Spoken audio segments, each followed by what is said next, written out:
Imagine a place where every whisper carried weight, where every promise of love was both a celebration and an omen. Harlow's Bend, Arkansas, 1856, a town built on tradition, hard work, and secrets buried deep beneath the soil. Marriages bound families together, stitched communities tight, and turned strangers into kin. But what if those joyous unions became harbingers of despair? What if happiness under the right shadows could curdle into dread? In this story, the ordinary becomes the unimaginable. Two sisters, Violet and Phoebe Hartwell, arrived at every wedding with smiles tender and eyes mysterious. They moved gracefully among hopeful brides, nervous grooms, and expectant families. Yet wherever they went, hope soon gave way to loss. This case, once whispered across Arkansas, tells of how innocence is not always what it seems, and how joy can twist tragically when masked by envy, need, or secrets too heavy to bear. Join me as we return to the spring of 1856, to the tale of the sisters who turned weddings into funerals, and a town that would never forget the darkness that walked in plain sight. Harlow's Bend was a town that thrived, or survived, on routine, rumor, and the quiet rhythm of rural life. Fields of green and rolling hills spilled into woods thick with mysteries, and the muddy river that wound along the edge of town held 1,000 stories beneath its smooth surface. On the streets, dusty in summer, muddy in spring, children ran barefoot, dogs barked at passing wagon wheels, and the future sneaked up in small, hopeful increments: an extra row of corn, a new baby, a wedding. In 1856, Arkansas was a mosaic of hope and hardship. The land rewarded hard hands, but not always evenly. In Harlow's Bend, most families could trace their fortunes to a patch of earth, and for many a successful marriage was the only insurance against the unpredictability of the world beyond the horizon. Weddings were not just private affairs. They were the life of the community, a chance to drink, dance, and make alliances that could mean the difference between surviving winter or going hungry. Against this backdrop, the Hartwell family was a puzzle, old roots but a battered tree. Enoch Hartwell, the father, was a man of few words and fewer smiles, his back bent more from grief than age. Once, long ago, the Hartwells had thrown barn dances and filled pews at church. But after the sudden, unexplained death of Enoch's wife, Martha, everything changed. Stories grew, spilled out in churchyards and under eaves, about that winter, about the blood, about the secrets held in Violet's two silent eyes. Violet Hartwell was a striking presence. She was tall for her time, dark-haired, with a gaze that lingered, assessing, unblinking. She gathered attention effortlessly, though she rarely seemed to seek it. Some said her smile was magnetic, others found it chilling. She was 22 that year, old by some standards for marriage. Suitors came and went, none stayed. Phoebe, her younger sister, was nearly a shadow beside her, lighter hair, quick to offer help, quieter in laughter. She moved gently through the world, wrapping her shyness tight as a shawl. At 17, Phoebe's innocence seemed absolute. Unlike Violet, she was welcomed in kitchens, trusted with secrets, and brought comfort where Violet brought silence. The sisters clung to one another after their mother's death, the farmhouse on the hill, their only refuge from endless whispers. Enoch, increasingly withdrawn, left household duties to his daughters, who managed what they could with quiet determination. As spring arrived, the town buzzed with the approach of Pastor Elias Dreyer's wedding to Abigail Monroe. The event promised to be the largest gathering since the last harvest festival, and everyone was expected to attend or offer something for the couple. When Abigail's mother fell ill before the preparations could begin, the Hartwells were asked to help. For many, it was a chance to witness the sisters in a social setting, to judge for themselves what rumors could not provide. Violet accepted with a polite nod. Phoebe thanked the Monroes quietly. New linens were fetched, flowers gathered, and the women of Harlow's Bend worked around Abigail, whose nerves grew sharper with each passing day. The sisters, especially Phoebe, quickly became indispensable, sewing, cooking, decorating under Abigail's anxious direction. But even amid the celebration, an old tension resurfaced. Violet observed everything, saying little, and would appear sometimes in the doorway just as a secret was whispered or a dispute was hushed. Some said she could quiet a room with a glance. It was during these weeks that strange things began to happen, small things at first. Soap missing from the wash basin, a favorite comb misplaced, a chicken gone from the Monroe's henhouse. In a town living close to the bone, every loss seemed larger. Every mistake looked for a culprit. Whispers pointed to Violet, then bounced off Phoebe's gentle presence. That summer, even the wind carried questions. As the wedding day approached, a sense of dread crept quietly into daily conversation. Some brushed aside their unease. After all, much of rural life was anxiety, seldom explained and never fully banished. But to Mrs. Monroe, lying weak upstairs, and to Abigail, twisting her engagement ring with trembling fingers, the feeling was sharp and real. On the afternoon before the wedding, Fair's final preparations buzzed through the Monroe household. Violet Hartwell was seen standing by the window in the kitchen, gazing over the fields. Abigail walked in, drawn by the silence. "Are you nervous?" Violet asked, her voice low, almost gentle. Abigail hesitated. "More than I should be. Sometimes nervousness is just a sign that you're about to change everything," Violet replied, not quite smiling. They stood in silence. Outside, Phoebe's laughter floated on the wind as she gathered wildflowers with the younger Monroe children. When Abigail finally spoke, her voice was a whisper. "Did you ever wish you could just run away?" Violet looked at her, her eyes unreadable. "Everyone feels that once," she said, "but not everyone can." Sparing one last glance at the garden, Violet left the room, leaving Abigail alone, the echo of her words clinging to the air. That night, as thunder rolled in from the distant hills, no one slept soundly, least of all Abigail. As the dawn broke on the day of the wedding, Harlow's Bend seemed unchanged, but beneath the surface everything was trembling, as if waiting for the first stone to fall. The Hartwell sisters arrived at the church early, their faces unreadable.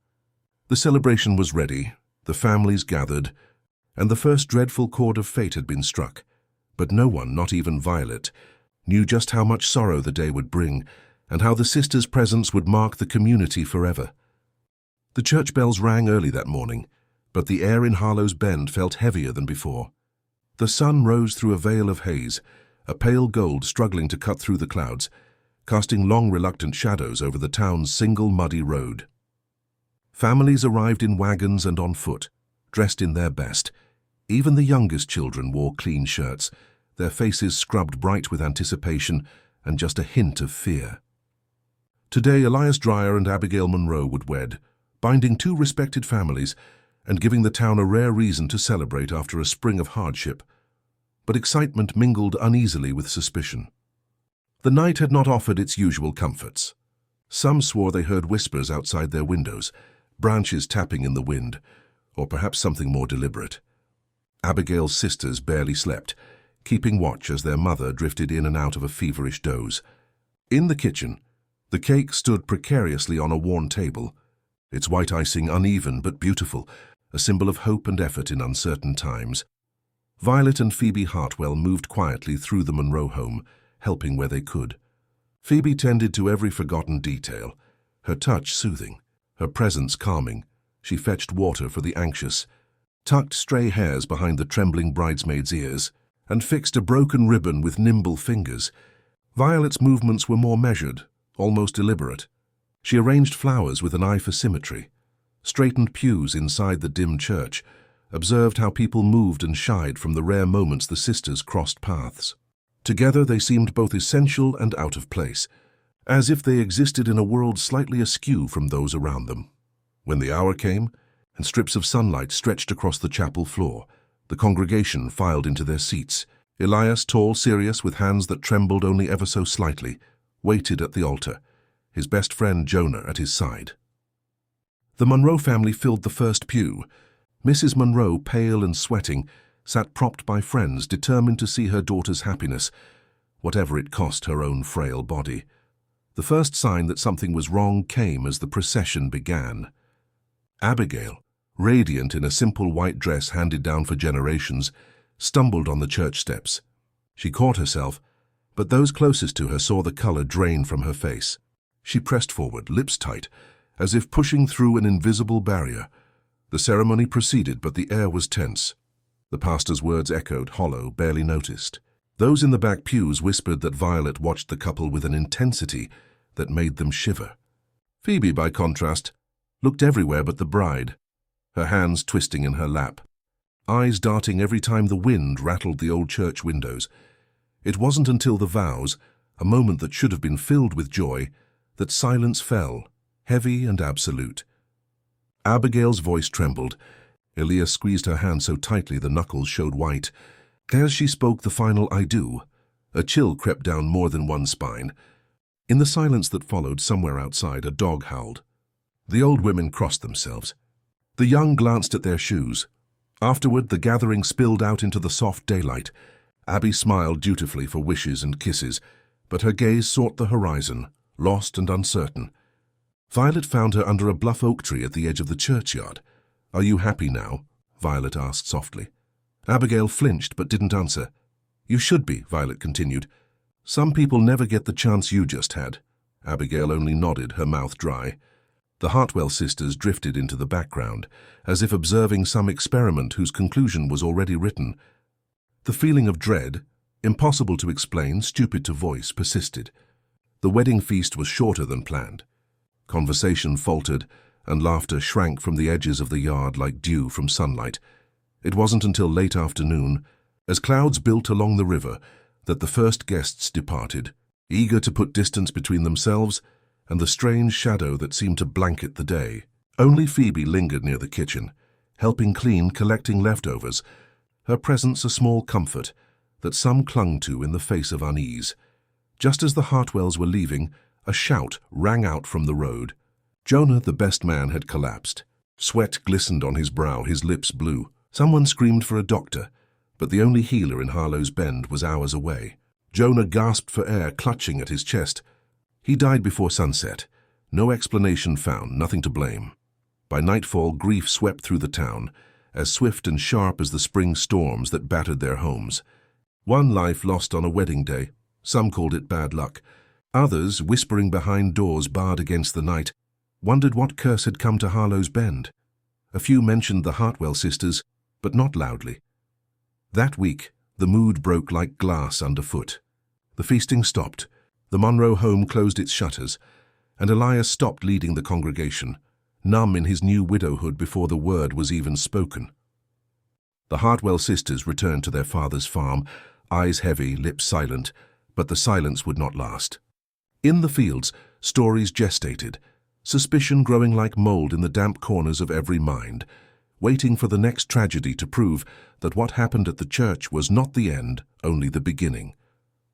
The days following Jonah's death in Harlow's Bend felt stretched, thin and taut, every hour a thread in a town's unraveling fabric. People spoke in low voices, avoiding direct glances, and anxieties grew like weeds after rain. For a community so tied together by routine and necessity, isolation swept through with unexpected strength, everyone waiting, unwilling to vocalize what they truly feared. In the Monroe house, Abigail barely left her bedroom. The marriage that had been the subject of months of planning felt like a dream now, unreal and quickly fading. Her husband Elias threw himself into field work, muscles straining against the earth, rarely coming in before sunset. The wedding gifts, modest and practical, stood untouched in the parlor, reminders of what could never be recaptured. Jonah's burial took place under a sky swollen with clouds. The congregation gathered in black, their faces pinched and solemn. Violet and Phoebe Hartwell stood tearless at the fringe, their dresses plain, their expressions unreadable. Some townsfolk remarked that the sisters seemed distanced, untouched by the tragedy, almost as if they floated a few inches above grief like a leaf on water. Rumors, always fertile in Harlow's Bend, spread more quickly than any disease. Why did the Hartwell girls always seem the last to speak and the first to leave gatherings? How did they always know just the right moment to offer help, to disappear before trouble began, or linger exactly where whispers formed? Most dismissed these questions. Superstition had no place in real life. They told themselves. But the story of Jonah's sudden death on the town's happiest day gnawed at their minds, refusing to be set aside. Phoebe, trying to counter the suspicion, threw herself into church work and charity. She organized baskets for the sick, visited the lonely, brought bread to old Mrs. Grant at the edge of town. Her kindness seemed almost desperate, a frantic attempt to mend what couldn't be explained, to prove the innocence that others doubted. Yet Violet remained mostly on the farm, rarely venturing out. haunting the woods behind their home with long solitary walks that none dared interrupt. One afternoon, as the sun burned through a haze and children played by the river, Phoebe was stopped by Ruth Dreyer, Jonah's mother, her eyes red-rimmed and voice rough from mourning. "I never thanked you," Ruth said, forcing herself to meet Phoebe's gaze. "For staying." "For helping when nobody else did." Phoebe nodded, but Ruth's hands shook. "You and your sister, people say things," Ruth continued. "Things about that day. I hear them. I know loss. I know how grief changes everything, makes us doubt kindness and see ill where there is none." Phoebe squeezed Ruth's hand. "We never meant harm," she said. Ruth nodded, but her eyes lingered, searching Phoebe's face for some hidden truth. Later, by candlelight, Ruth would whisper to her husband, confusion unresolved. Were the sisters victims of misfortune or its agents? Elsewhere, Violet made a rare appearance at the general store. She purchased supplies, flour, salt, a coil of rough wire, and exchanged a few clipped words with Mr. Mays, the proprietor. His daughter Lizzie watched from the stairwell, noting how everyone gave Violet a wide berth, as if she carried illness or ill luck wherever she went. That evening, Lizzie repeated the encounter to her brother, the story growing darker each time. The local schoolteacher, Miss Kramer, kept a journal where she recorded incidents: missing livestock, broken windows, fights between neighbors. Week by week, small misfortunes accumulated. A cow died inexplicably in the next parish, a barn burned to its foundation after a lightning strike, a fever swept through 2 households side by side. For Miss Kramer, the pattern was disturbing. There had always been trouble, but rarely so concentrated after a single wedding, and especially, she noted, after the Hartwell sisters entered the scene. At the Sunday service, attendance dropped to half. Pastor Elias Dreyer delivered his sermon with a voice frayed at the edges, the words comforting but hollow. People watched Abigail closely, noting her gauntness, her absence of joy, as if the marriage itself had drained her spirit. After the service, the sisters walked home alone, heads bowed, clouds gathering overhead. One detail stood out for many that week. The sisters never wept. Not at Jonah's funeral, not before their mother's grave, not once in public memory. Townsfolk debated quietly whether this was strength or something less innocent. Meanwhile, in her bedroom, Abigail struggled for sleep. She dreamed of the wedding day, the chill, the collapse, the voice of Violet whispering as shadows tangled in the corners of the chapel. Her dreams bled into waking hours. Soon she confided in her youngest sister, Ellen, who shared concerns about the increasingly nervous atmosphere in town. Ellen recalled, "Phoebe once told me that people misjudge quiet souls, but Violet, she's different. She doesn't flinch. She looks right through you. I don't know how to feel about that." Days hardened into weeks. Crop yield suffered. 2 floods hit the far fields after back-to-back storms. The community's patience wore thin, and the old confidence in neighborly bonds began to splinter. For the first time in years, families locked their doors before sunset, and parents kept children close, warning them not to wander into the woods near the Hartwell farm. In late April, a second wedding approached, the union of Lizzie Mays and Thomas Grant, a match celebrated for its promise of restoring good luck and heal wounds inflicted by past grief. Invitations spread, but murmurs followed, questioning whether the Hartwell sisters should be involved after all that happened. Ultimately, tradition overrode anxiety. The sisters, having proved invaluable in the previous wedding's organization, were asked again to lend their help. Phoebe agreed at once, eager to mend bridges, but Violet hesitated, only consenting after their father's insistence. As preparations unfolded, the same pattern emerged. Phoebe dove into labor. Violet watched, and unease grew. The tension this time was palpable, neighbors conscious of every glance, every misplaced object, every unexplained chill that snuck through the rooms. The sisters' reputation was impossible to ignore, even as the town pressed on, hoping for relief from whatever shadow hung over them. On the eve of the wedding, Phoebe visited Abigail, delivering a basket of sweet cakes. The two spoke quietly, Abigail's voice trembling as she confessed that her nightmares hadn't faded, that she worried bad luck was contagious. Phoebe took her hands, firm and gentle. "You survived, Abby. Everyone will survive. We're here to help." Abigail nodded, but her doubts remained echoing in the quiet halls of Harlow's Bend. The seeds of suspicion planted at Elias and Abigail's wedding had sprouted. As Lizzie and Thomas prepared to stand before the altar, every watchful eye turned not to the bride and groom, but to the Hartwell sisters, each wondering in silent, terrified anticipation what darkness might follow this new celebration. Spring's tentative warmth clung to Harlow's Bend as the day approached for Lizzie Mays and Thomas Grant to wed. The fields, battered by floods and worry, had begun to recover, their greens slowly painting away the memory of recent storms. In the heart of the village, the Mays house bustled with activity, neighbors lending hands, laughter sparking against the grief that had settled over those who still mourned Jonah. Lizzie was a popular figure, lively and generous, her optimism a small but sturdy balm for the town's wounded pride. Her engagement to Thomas, a gentle soul known for his steadfastness and patience, promised hope. Their union symbolized a willingness to continue, a refusal to let darkness dictate the rhythm of life. As the wedding drew near, both families wrestled with tradition and unease. Should the Hartwell sisters help again? Their presence at the Dreyer Monroe wedding carried a bitter legacy. A shadow some argued was mere coincidence, others whispered was a curse. In towns like Harlow's Bend, tradition wielded as much force as fear, and in the end custom prevailed. Phoebe and Violet were invited to oversee floral arrangements, food preparation, and guest lists.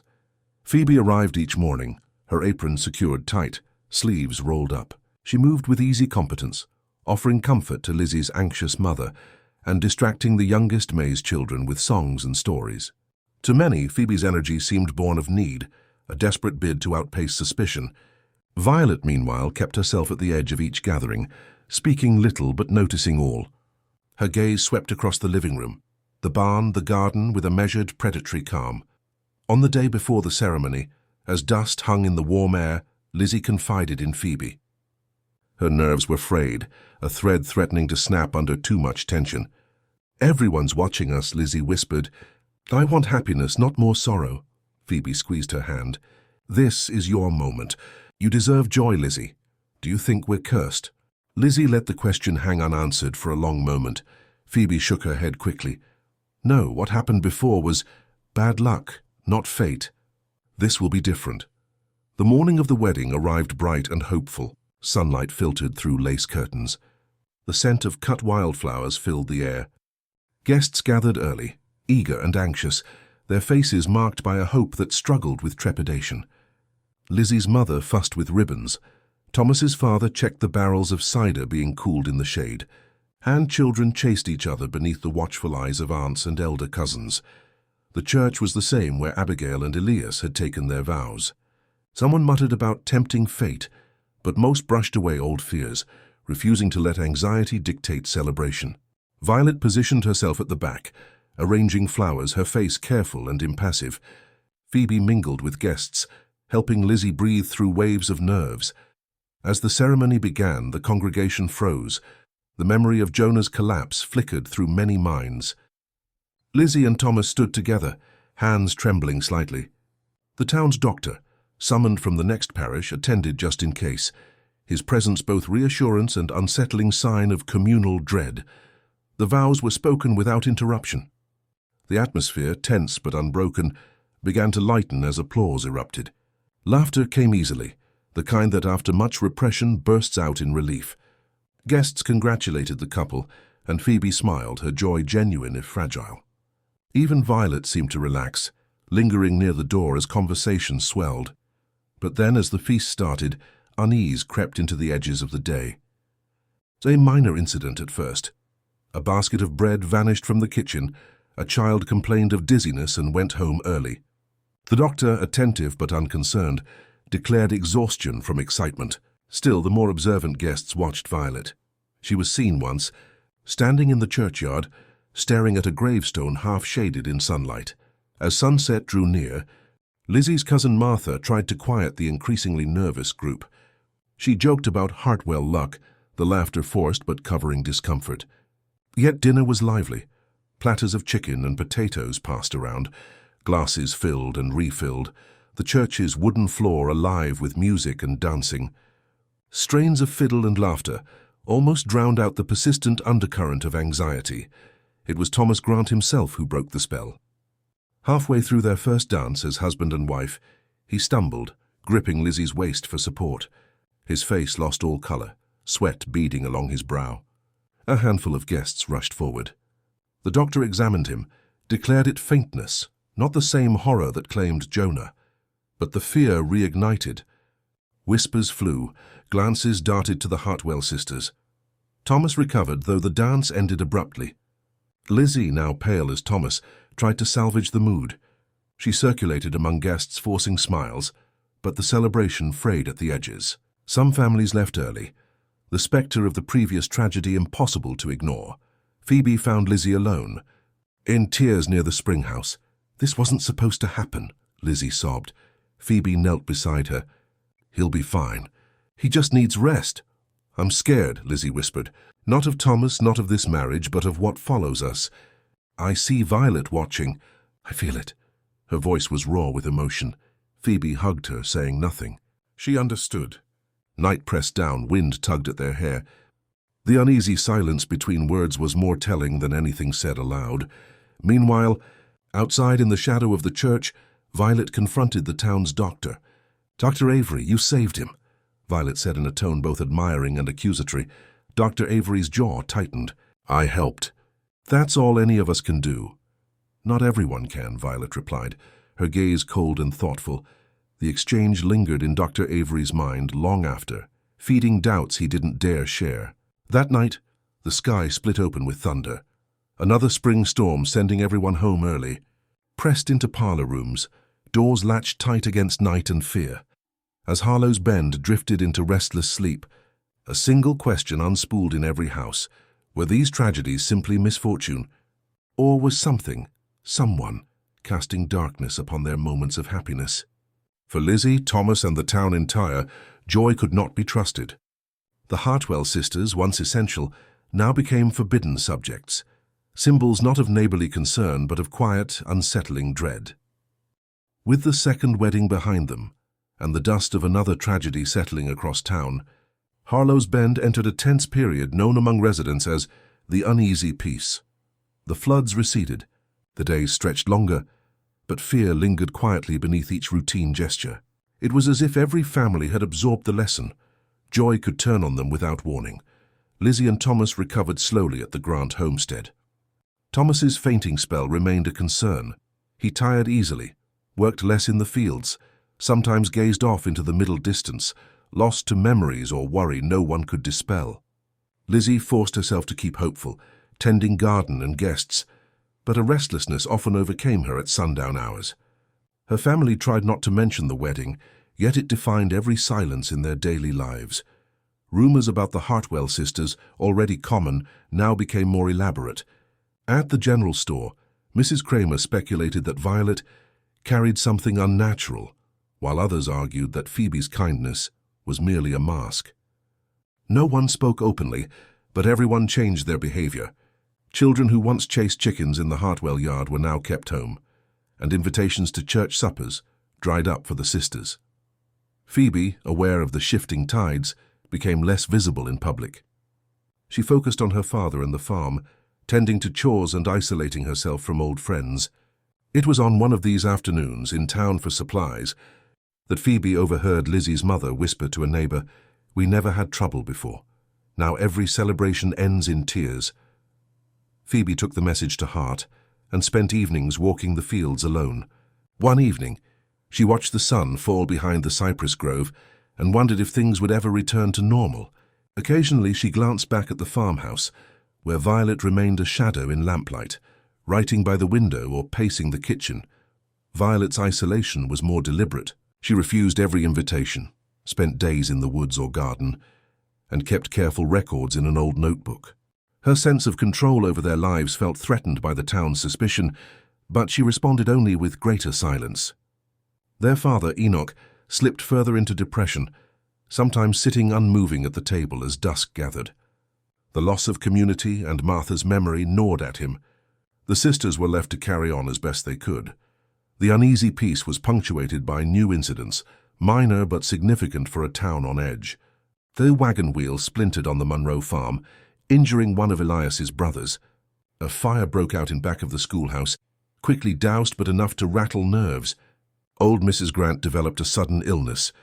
The doctor declared it nothing grave, but some neighbors found a blackbird dead on her porch and took it as an omen. Church attendance faltered, with Pastor Dreyer struggling to inspire a flock now divided and doubtful. At Sunday sermons, the Hartwell sisters sat silently at the back, Phoebe in prayer and Violet steady-eyed. No one sat near them. Abigail, once so keen to help at church, now spent much of her time alone behind shuttered windows, her letters to Ellen marked by a distinct sorrow. The town's attempts to move forward seemed doomed. In meetings, leaders debated how to revive spirit. Should they host a fair, invite the parishes nearby for a new festival? But every idea wilted under the weight of recent misfortune. Families that once united now kept distance, gatherings smaller and more hushed. If there was any light, it came from Phoebe. She visited sick residents faithfully, brought preserves from the Hartwell larder, and prayed with ill neighbors. Some warmed to her, recalling the generosity she displayed for years before suspicion crept in. Yet an invisible line divided the town. No gesture, however kind, could erase the shadow cast by two tragic weddings. During this period, a visitor arrived, Joshua Harrow, a traveling merchant from Little Rock. His cheerful banter and curious eye unsettled some, but he seemed drawn to the mystery enveloping Harlow's Bend.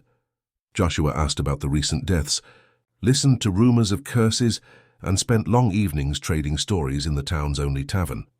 Phoebe, intrigued by his easy warmth, listened too, mentioning only the hard luck and the storms. Violet, however, shunned him completely. She dismissed his questions, rebuffed his offers of help, and retreated deeper into her rituals. Joshua's presence sparked new conversations. Was the town simply unlucky, or was something or someone truly bringing darkness? One evening, Joshua asked Phoebe directly, "Do you believe people carry ill fortune? Or do we simply choose what to blame?" Phoebe thought carefully. "I believe in coincidence and in compassion, nothing more," she replied, though her voice faltered at the end. Joshua nodded, satisfied, but later he would confide to the town's doctor that the sisters gave him the chills and that Harlow's Bend held secrets which refused to die. The uneasy peace wore on. Harvest came late, the yield lean but sufficient. Children ventured out once more, though always in pairs. Evenings swelled with stories more than laughter, a town haunted by recent history. The Hartwell sisters, Phoebe in particular, slowly regained some trust, but the memory of what had happened was indelible, and as autumn approached, rumors began anew. Another wedding planned for November, a chance for redemption, or perhaps for the pattern to repeat. The couple, Ruth Dreyer's son and Maggie Grant, two families now inextricably linked by loss. The invitation to the Hartwell sisters was inevitable, despite whispered wishes otherwise.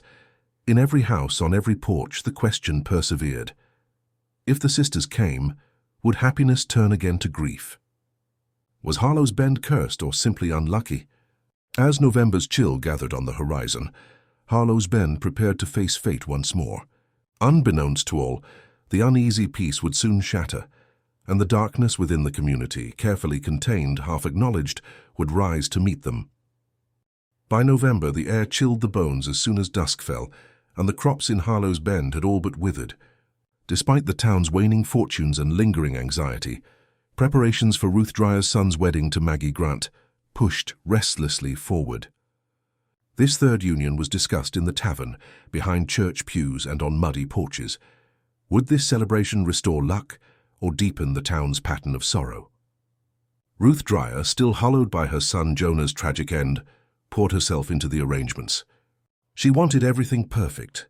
Flowers brought fresh from Little Rock, hired hands scrubbing pews and polishing lanterns, music rehearsed night after night, if only, she hoped, to dispel the weight of history hanging over her family. Maggie's parents joined her, hopeful yet frightened, their trust fractured but not entirely broken. The invitation for Violet and Phoebe Hartwell to assist came not as an act of kindness, but of necessity and tradition. The sisters arrived early on the day before the ceremony, each embodying the fragile roles that had become habit. Phoebe, ever diligent, knelt beside Ruth in her kitchen, helping with elaborate pastries and wrangling Maggie's youngest cousins. while Violet stood observing from the window, noting every moment, seeming more an outsider than ever. Rumors reached a fever pitch. Some claimed Violet had brought a raven to the churchyard, sign of disaster. Others swore Phoebe had wept over Maggie's bridal veil, foretelling rain though the skies were clear. It was Mrs. Kramer who snapped at a group of whisperers. "Misfortune is our own making, not theirs. But if there's trouble, they'll be in the middle of it." The words lingered, stinging both sisters. On the morning of the wedding, the town held its breath. Children were kept home under vague pretexts. Farmers postponed chores to watch from afar.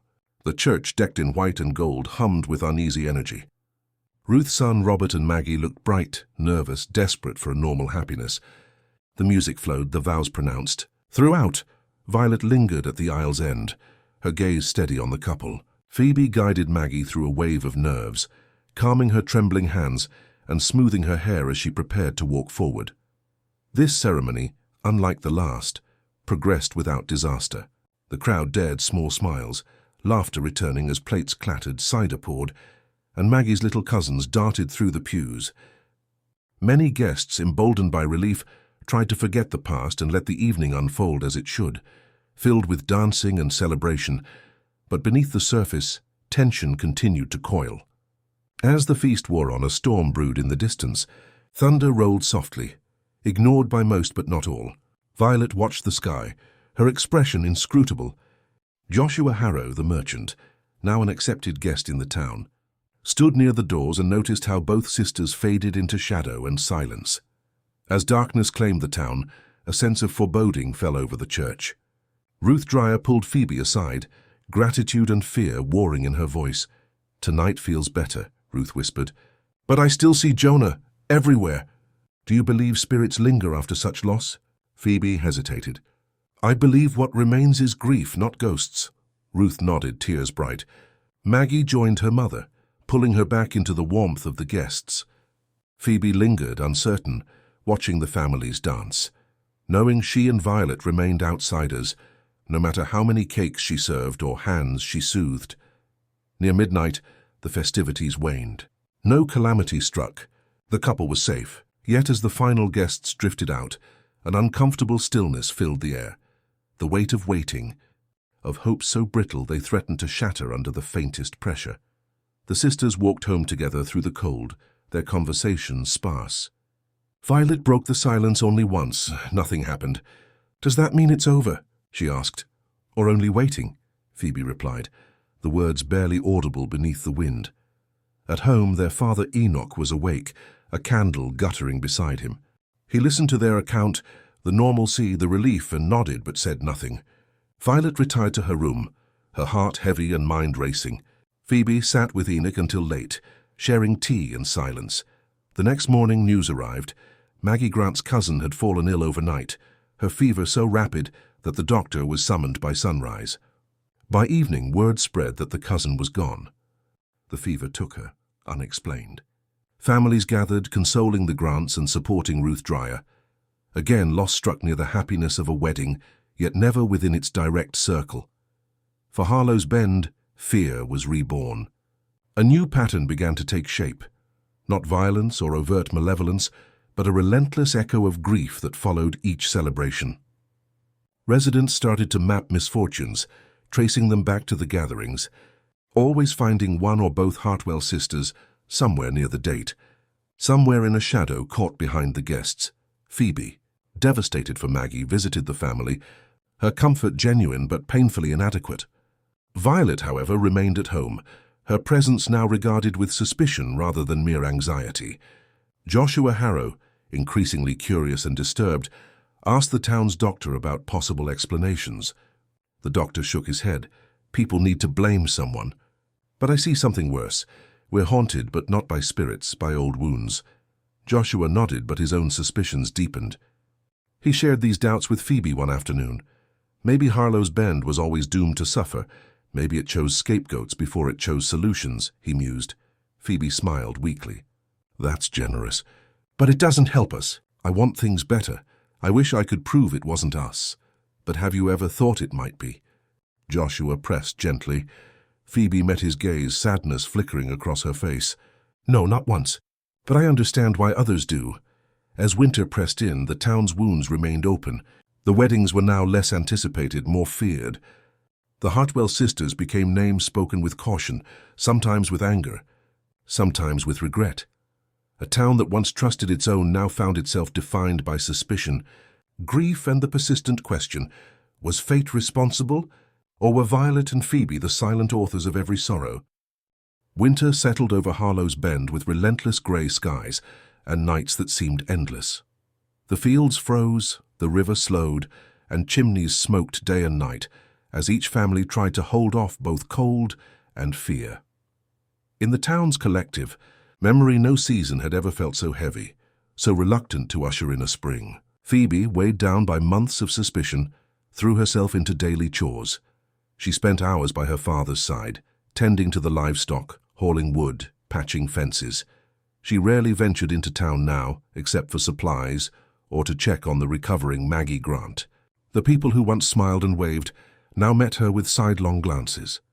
Their conversations faltered the minute she approached, resuming only after she'd passed. Violet became even more withdrawn. She spent hours in the attic, leafing through her mother's old Bibles and journals, searching for meaning in the margins of other lost lives. Where once she'd warded off rumor with poise, she now nursed a bitterness that bled into every word she spoke at home. Sometimes Enoch would find her standing silently at the window, staring across fields to where the church steeple broke the sky, as though daring it to bring relief or retribution. Maggie Grant's recovery after her cousin's death became a matter of town interest. Though she regained her strength, she was changed, her laughter more cautious, her gaze often lost in thought.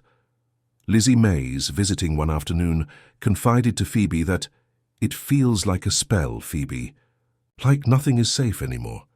Phoebe tried to reassure her, but Lizzie only squeezed her hand and whispered, "I'm not sure anyone believes it's not your fault, even if I do." As the snows deepened, another family tragedy struck. Reverend Helias Dryer's father passed away suddenly one icy dawn, his heart giving out after years of strain. The funeral brought the entire town to the church once more.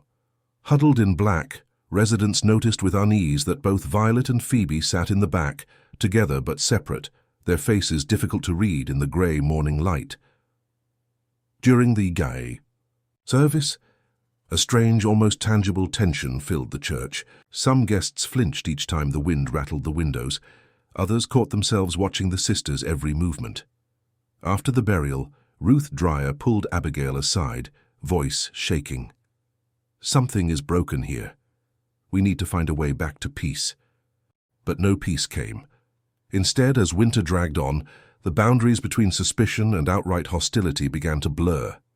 One night, returning from Maggie's home, Phoebe found herself being followed, footsteps crunching in the snow, disappearing just as she turned to look. Another evening, Violet discovered a crude effigy made of straw and old rags nailed to their barn door. Someone had painted a crude X across its chest. Frightened but defiant, Violet burned the effigy in the fireplace, saying nothing to Phoebe or their father except, "We're not leaving. They don't get to chase us off with fear." Tension in the town reached a fever pitch when a group of children fell sick, feverish and delirious, after playing by the river. The doctor diagnosed a common winter illness, but their parents, anxious and exhausted, searched for a scapegoat. Some accused the river, some the imported flour from Little Rock, but a few, louder than before, pointed their fingers directly at the Hartwell sisters. That night, a stone shattered one of the farmhouse windows. Phoebe, her nerves raw from months of held-back tears, finally broke down in her father's arms. Enoch, his own grief a silent wound, simply held her close and promised, "We endure, Phoebe, we always have." Violet took a different approach. The next Sunday, she confronted the townsfolk in front of the church, standing straight and unflinching in the wind. "We have suffered with you. We have lost what you have lost, family, neighbors, friends. Blame us if it comforts you, but I tell you, misfortune is no one's curse. It's in the soil here. It's in the fear we all allow to grow." The crowd watched her uncertain, a few murmurs of agreement entangled with stony silence. The Reverend, stepping from behind the pulpit, placed a hand on Violet's shoulder, a silent gesture of solidarity, though his words were faint. "We are a congregation," he said, "not a mob. We must find our faith again." As the weeks passed, the anger in town abated, but mistrust had sunk deep. Invitations for a spring festival were sent without the Hartwell sisters' names included. Neighbors kept their doors tightly shut. Only Joshua Harrow, the traveling merchant, lingered as a friend. He spent evenings with Enoch and the sisters, sharing stories from the world beyond Arkansas and giving them a sense that life might one day return to normal. On a clear night near winter's end, Joshua confessed quietly to Phoebe, "Some wounds never fully heal, but the world moves on regardless. Don't let them define you." Phoebe nodded, grateful, though still uncertain if redemption was possible. That spring, illness receded, and with the first buds of green, hope dared to flicker once more in Harlow's Bend. But the town's mirror was forever cracked, every joy now shadowed, every celebration tentative. And though the sisters remained, resilient and present, their place among their neighbors had transformed, no longer simply daughters, helpers, or friends, but living symbols of fear, endurance, and the mysteries carried by ordinary lives. The fragility of peace, the danger of suspicion, and the strength of human resolve, these were the truths now set into the foundations of Harlow's Bend as it prepared to greet another season and whatever came with it. When the last snow melted and the first flowers pressed through the misshapen earth, Harlow's Bend seemed to breathe again. Fields turned green, animals shook off the iciness of winter, and the river ran high, muddy, and full of life. Yet, for all these hints of renewal, the wounds of the previous year stung beneath every pleasant sunrise. The Hartwell sisters, though battered by rumor and isolation, remained in the heart of this spring, both physically and symbolically. Phoebe pushed herself even harder, tending to her father's needs, to the fragile crop, to the handful of neighbors who braved their fears and greeted her on morning errands. She smiled more freely, though her laughter was slow to surface. Violet spent increasing hours by herself, reading or walking along boundaries of the farm, as if searching for something even she didn't understand. Joshua Harrow, still in town, became their closest confidant. His lingering presence sparked new gossip, but he did not mind. He was seen often with Phoebe, sharing stories over fence rails or laughter in quiet corners, and sometimes with Violet, though she preferred silence to his conversation. He continued urging them to look beyond Harlow's Bend, to dream of lives elsewhere, but the sisters felt a complicated loyalty to their home. "Leaving isn't the same as healing," Phoebe told him once. "We'd take our shadows wherever we went." This spring also saw a cautious wave of reconciliation. Pastor Elias Dreyer invited Enoch and his daughters for Sunday meals, quietly determined to welcome them back into the church community, though only a handful accepted. Maggie Grant, growing brighter with each passing day, championed Phoebe and Violet, reminding others of their kindness. Despite her efforts, the festivals and weddings that had once marked the rhythm of the year continued to unfold without the Hartwell sisters at the center. They were now allowed, but rarely wanted. In town, little changed in the rhythm of suspicion. Each illness was mapped behind closed doors, each accident discussed in the same breath as the sisters' names. Some neighbors began locking their doors, not just at night, but any time a Hartwell might pass.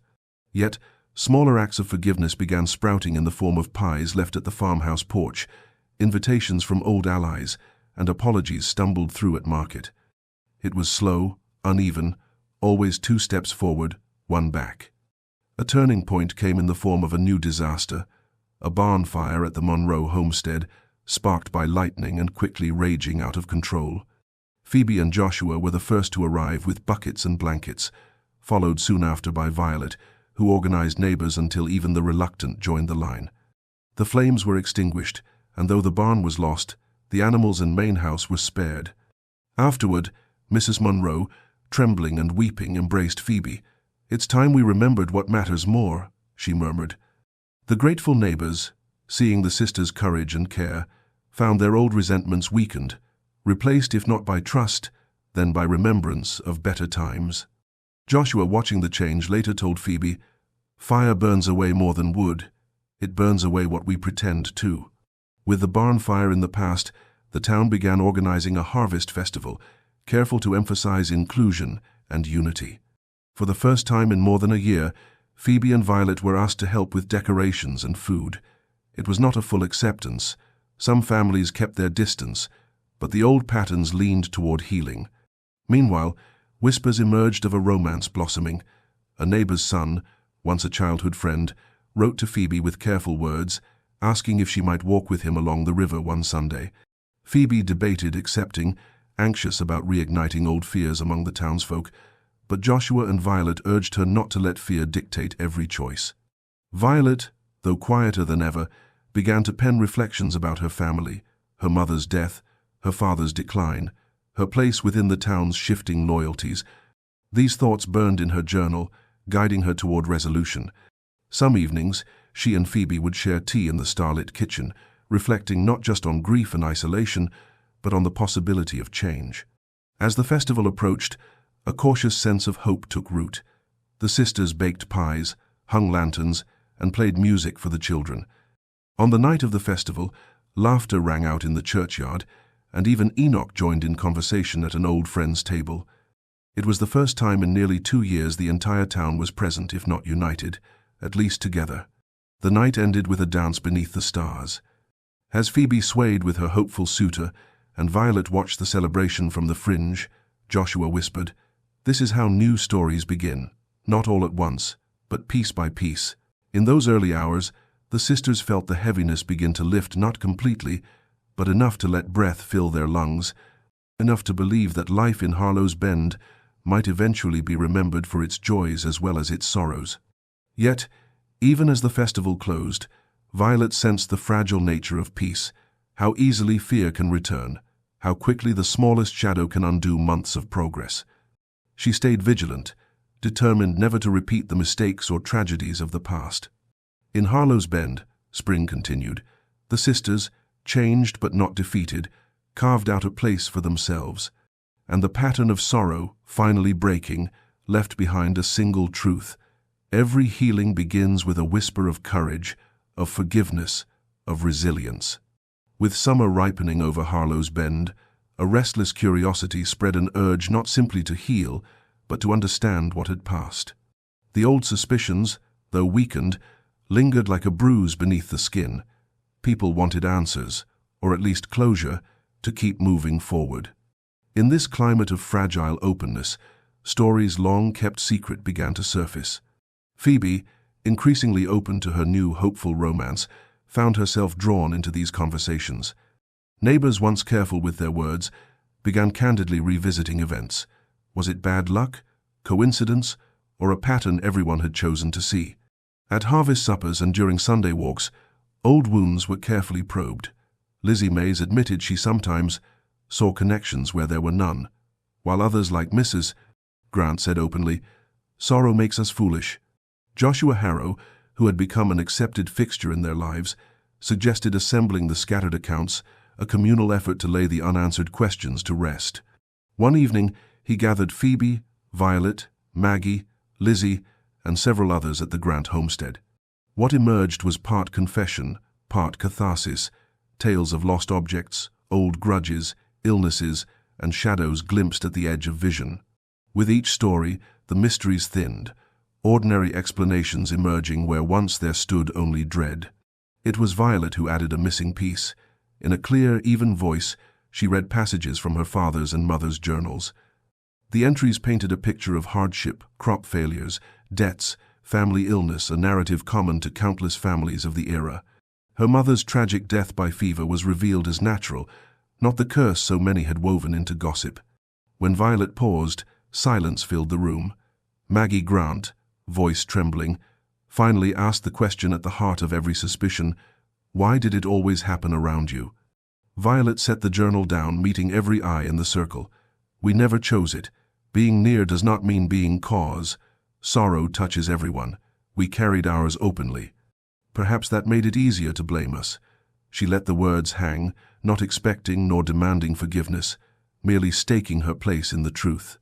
Phoebe, near tears, added, "If we could have stopped any pain, we would have. But no one is truly in control, especially not of death, not in a place like this. We did what we could, and sometimes it wasn't enough." The group listened, then slowly, one by one, voiced their own regrets about failed harvests, botched treatments, chances not taken. The conversation turned from blame to acceptance, from pain to a willingness to support each other, however imperfectly. In the days that followed, these revelations filtered through the community. Some clung to old suspicions, their hearts too tired to embrace change, but most felt a weight lift as they realized the real curse was fear itself. Freed from that, daily life took on a new rhythm, cautious but increasingly generous. For Violet, there was no rush to forgiveness. She did not expect it, nor did she seek to soften her sharpness. She found peace in simple routines, cleaning the house, tending the fields, sharing meals in silence or laughter. Phoebe's romance warmed, filled with gentle discovery. Enoch, the sister's father, seemed lighter too, present in moments more than he had been for years. The town also found new ways to connect. That summer, a quilting circle welcomed both sisters, joking that every strong patch covers an old tear. The church choir, once half-empty, sang with renewed warmth, weaving old voices with new. Even Joshua, packing up his wares at last, left a letter behind. "You are not only what others say about you. Remember that." Later that month, Ruth Dreyer visited the Hartwells. She brought bread, strong coffee, and after a long moment, apology. "We can't change what happened, but we can choose not to repeat our mistakes." Violet accepted the gesture quietly. Phoebe wept. Yet resolution is rarely perfect. There remained times when, passing a dark doorway or hearing a sudden cough, a few still thought of curses and terrible luck. There remained grief unspoken, and wishes for lives that could never fully be reclaimed. But as summer deepened, Harlow's Bend drew together in hard-won resilience. The sisters became less a symbol of fear and more a reminder. Sometimes tragedy simply happens. Sometimes healing means learning to live with memories rather than erasing them. The last note of that season was struck one golden evening as Phoebe, arm in arm with her suitor, crossed the town square to the tune of church bells. Violet stood watching, allowing herself a quiet, rare smile. For the first time since sorrow cast its shadow over Harlow's Bend, the sisters walked among their neighbors not as warnings, but as survivors. Their story, once colored only in darkness, now offered lessons and, perhaps, hope. Even the deepest wounds eventually find the air and sunlight they need to slowly, tenderly, knit closed. In Harlow's Bend, the summer faded into a gentle autumn, a season less burdened, more forgiving. The land, after so much hardship, began to yield in generous abundance. The river ran clear, the fields glowed with wheat and wildflowers, and laughter returned, gradually, to porches and kitchens. For the sisters Hartwell, this new dawn brought not a grand transformation, but a steady, hard-earned peace. Phoebe's romance flourished, and soon the town buzzed with the promise of another marriage, not one shadowed by dread, but welcomed with cautious optimism. Her suitor, whose sincerity had helped mend old wounds, was well-liked and quietly brave. As their engagement became public, neighbors greeted the news not with rumors, but with small gifts, kind words, invitations. Maggie Grant and Lizzie Mays helped organize a celebration, a sign that the past, while never forgotten, no longer dictated the future. Violet, always reserved, found her own solace. Her companionship with Joshua Harrow had left her changed, more thoughtful, more patient with herself and those around her. Joshua's absence was noted, but Violet embraced her routines, writing in the frost-lit mornings, planning the fall harvest, and, sometimes, helping Enoch with town matters. She spoke little, but her presence was no longer the subject of fear. Residents discovered her sharp mind in quiet conversation, appreciated her steadiness in emergencies. Though she would never fully belong, she was now respected, and peace with the town settled gradually. Enoch, slow to forgive himself, rediscovered purpose. He invested more in his daughters, this time not as their weary guardian, but as a father determined to nurture what remained of their family's legacy. At church, he spoke quietly to others about hard years, never excusing the gossip that swept through the town, but always emphasizing endurance. Phoebe's wedding became a pivotal moment for Harlow's Bend. The ceremony was simple, full of sunlight and laughter, with old friends, cautious neighbors, and a handful of strangers gathered to witness the moment. Violet sat near the front, her support silent and complete. Enoch walked Phoebe down the aisle with pride. As the vows were spoken, the whole town watched the sisters not with suspicion, but with hope. After the celebration, the couple drove away under a rain of wheat and petals. Violet stood beside Maggie and Lizzie, a rare smile on her lips, watching her sister's future unfold. The church bells rang, and for the first time in many years, they carried not warning, but possibility. In the weeks that followed, Harlow's Bend leaned fully into the new season. The harvest festival was brighter, the church choir louder, the market more lively. Children chased one another across fields, and the stories shared were more gentle, more forgiving. The memory of tragedy remained, but it was reshaped by daily acts of kindness, by shared labor, and by the resilience the sisters modeled. Both Violet and Phoebe continued working their father's land and became integral once more to community life. Violet served on the school committee, Phoebe took up teaching reading classes, and Enoch helped mediate disputes between neighbors. When old wounds surfaced, the sisters listened instead of hiding, advised instead of withdrawing. Their experiences shaped a deeper wisdom in the town, a humility that replaced superstition with compassion. The legacy of past sorrow taught Harlow's Bend an indelible lesson. Communities survive not by denying pain, but by coming together, by sharing both the burdens and the joys. The sisters, once at the heart of every rumor and every anxious glance, had become proof that healing was possible, even if slow, even if incomplete. Years later, as new generations grew, the case of the sisters who turned weddings into funerals faded into legend, told less as a story of curses and more as a lesson. Children heard it not to stoke fear, but to remember the importance of empathy, the lengths to which desperation can drive good people into suspicion, and how reconciliation depends on courage from all sides. Violet, older and reflective, often wrote of that era in her journals. Her words, preserved in the local church's archive, spoke not of supernatural forces or unexplainable evil, but of simple endurance and the quiet bravery of ordinary people. Phoebe, with a family of her own, carried her kindness into new circles, always remembering that real change begins with small gestures. Harlow's Bend itself grew brighter, more resilient. Its people built anew, planned more carefully, and supported one another even in the hardest times. The collective memory of pain was never banished, but it became the ground from which strength was planted.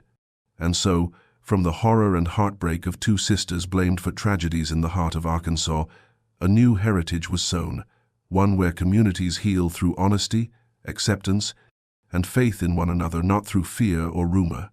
The story ends where it began, with love and loss meeting under the shade of old trees, the promise of a future softened by memory. The Hartwell sisters, once specters in the eyes of Harlow's Bend, became symbols not of misfortune, but of recovery proof that even the darkest chapters can yield to dawn. Have you noticed how every family hides secrets that seem to whisper from the past? Here, we uncover buried stories, family curses, and mysteries many would rather silence. But if you've made it this far, it means you feel that same chilling curiosity that holds you captive.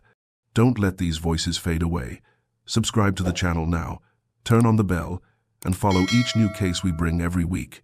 Join a community that isn't afraid to face the darkest side of history. Get ready, the next secrets are already waiting to be told.